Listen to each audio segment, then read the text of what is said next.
अस्सलाम वालेकुम। मेरा नाम सनाउल्लाह खान है और आप देख रहे हैं मेरा YouTube channel S Khan academy. आज की वीडियो में इंशाल्लाह हम डिस्कस करेंगे MTH 403। इसकी असाइनमेंट नंबर 1 है। टोटल मार्क्स इसके 10 है। ड्यू डेट इसकी 25 है। इसके अलावा किसी भी सब्जेक्ट का अगर आपने क्विज़ करवाना हो या असाइनमेंट पेड पे तो आप मुझसे व्हाट्सएप पे रब्ता कर सकते हैं। ठीक है, ये इंस्ट्रक्शन है, ये आपने रीड कर लेनी है और मेन यही है कि आपने कॉपी पेस्ट नहीं करना। उसके अलावा टॉप पे अपनी आईडी लिखनी है। ठीक है, इसके अलावा और मैथ टाइप यूज़ करना है आपने इक्वेशंस को लिखते हुए। अब क्वेश्चन हमारे पास ये है, दो क्वेश्चन है इसके। पहला क्वेश्चन है find real X and Y if X minus iota Y into 3x plus 5 iota is a conjugate of -6 -2 4 iota. ठीक है, यानी कि इसका कॉन्जुगेट इसके इक्वल हो। तो ये हम देखते हैं अकॉर्डिंग टू कंडीशन मैंने लिखा। उसके बाद यहाँ पे आप देख सकते हैं कि ये जो चीज़ थी किसके इक्वल थी, इसके कॉन्जुगेट के। कॉन्जुगेट अब क्या होता है कि सेंटर वाला जो साइन होता है उसको हम चेंज कर देते हैं। तो ये इसका क्या आ गया, कॉन्जुगेट। अब पहले x को 3 से करेंगे तो हमारे पास 3 आ जाएगा। फिर x को हम 5 आयोटा से करेंगे तो 5x आयोटा आ जाएगा। उसके बाद हम माइनस आयोटा y को हम 3 से करेंगे तो आपके पास -3y आयोटा आ जाएगा। उसके बाद माइनस आयोटा y को 5 आयोटा से करेंगे तो -5y आयोटा स्क्वायर आ जाएगा। ठीक है, उसके बाद हमारे पास आयोटा स्क्वायर जो होता है वो किसके इक्वल होता है, -1 के इक्वल होता है। ठीक है, उसकी जगह पे हमने वैल्यू पुट की, बाकी सारी की सारी इक्वेशन हमने एज इट इज़ लिख दी। ठीक है, अब ये माइनस और ये माइनस क्या हो जाएगा, प्लस हो जाएगा, +5y और ये बाकी की सारी इक्वेशन एक जैसी। ठीक हो गया। उसके बाद हमने क्या किया, रियल पार्ट जो है वो अलग कर लिए। ये 3x है और 5y, ये रियल पार्ट आ गया। इन दोनों में से हमने आयोटा को कॉमन निकाल लिया। ठीक है, तो बाकी क्या बच गया, 5x - 3y और बाकी राइट साइड पे वैसी ही इक्वेशन लिखी जाएगी। ठीक है, अब इसको अगर हम कंपेयर करें ये रियल इस रियल के साथ तो हमारे पास ये इक्वेशन बनेंगे। इसको हमने 1 का नाम दे दिया। ये इमेजिनरी पार्ट इस इमेजिनरी पार्ट के इक्वल, तो इसको हमने इक्वेशन 2 का नाम दे दिया। अब इन दो इक्वेशंस को हमने सॉल्व करना है। मैंने इक्वेशन कोफिशिएंट इक्वल करते हुए मैंने इसको सॉल्व किया है। मतलब इसको मैं क्या करूँगा, यहाँ पे मैं चाहता हूँ कि 5 की जगह 15 आ जाए और यहाँ पे 3 की जगह क्या आ जाए, 15 आ जाए। तो इसको मैं 3 से मल्टीप्लाई कर दूंगा और इसको किससे, 5 से। तो मतलब पूरी इक्वेशन को मुझे ऐसा ही करना पड़ेगा। तो मैंने लिखा मल्टीप्लाई इक्वेशन 1/3, यानी कि इसको 3 से मल्टीप्लाई करना है और इक्वेशन 2 को क्या करना है, हमने 5 के साथ ही, इसको हमने 5 के साथ फिर उसको क्या कर देना है, ऐड कर देना है। ठीक है, अब पहली इक्वेशन को हम जब 3 से करेंगे तो 3 3 ज़ार 9, 5 3 ज़ार 15 आ जाएगा। ठीक है, और इसका आंसर हमारे पास ये लेफ़्ट लेफ़्ट में ऐड करेंगे और राइट राइट में ऐड करेंगे। इसको मैंने किससे मल्टीप्लाई करना है, इसको मैंने 5 से करना है तो 5 5 ज़ार 25 और इसको -15 और इसको जब 5 से करूँगा तो +110 आ गया। ठीक है, अब इसको मैं ब्रैकेट्स को हटा लेता हूँ। इसको जब सॉल्व करूँगा तो ये 92 आ जाएगा। अब ये प्लस का है, ये माइनस का, ये कैंसिल हो गए। 9x और 25x कितना आ गया, 34x = 92। उसके बाद 34 जो है ये इधर आके डिवाइड हो जाएगा। डिवाइड होगा तो आपके पास आंसर कितना आ गया, 3, यानी कि x = 3। अब x = 3 जो है हम इक्वेशन नंबर 1 में पुट करेंगे तो ये आ जाएगा 3 + 5y = -6, 3 3 ज़ार 9, 5y = -6 और ये 9 जो है इधर आके क्या हो जाएगा, माइनस हो जाएगा तो ये -15 बनेगा। ये 5 अब इधर आके क्या हो जाएगा, डिवाइड हो जाएगा तो ये कितना आ गया, -3, तो y = -3। ये था आपका फर्स्ट क्वेश्चन और 100% करेक्ट है।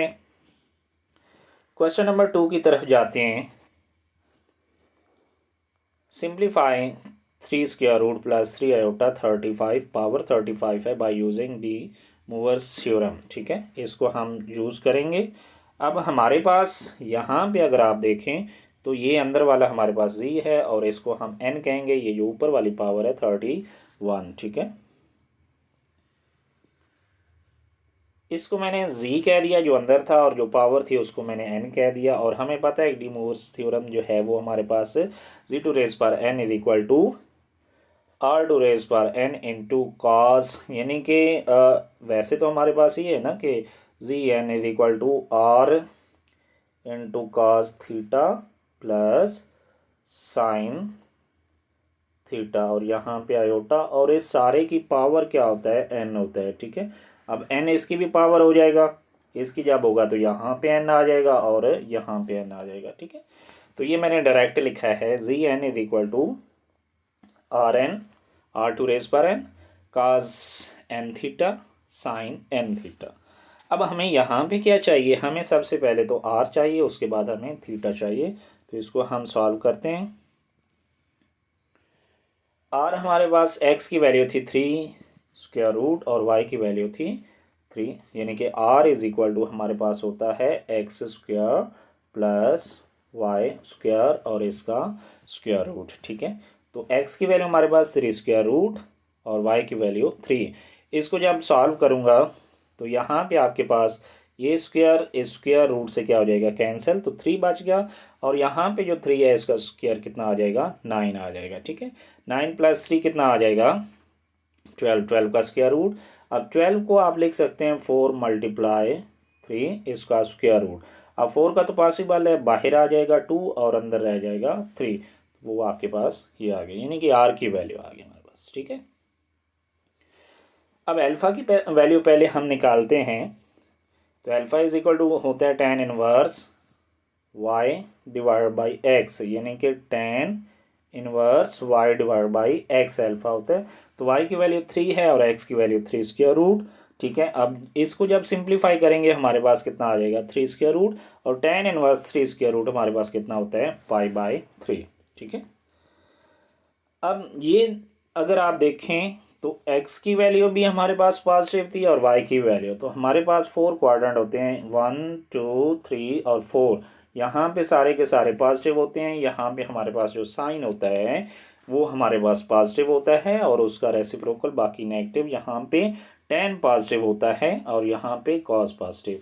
चूँकि ये दोनों पॉजिटिव हैं, यानी कि y भी पॉजिटिव x भी पॉजिटिव, तो ये किस में बन रहा है, फर्स्ट में, तो यहाँ पे सारे के सारे पॉजिटिव होते हैं।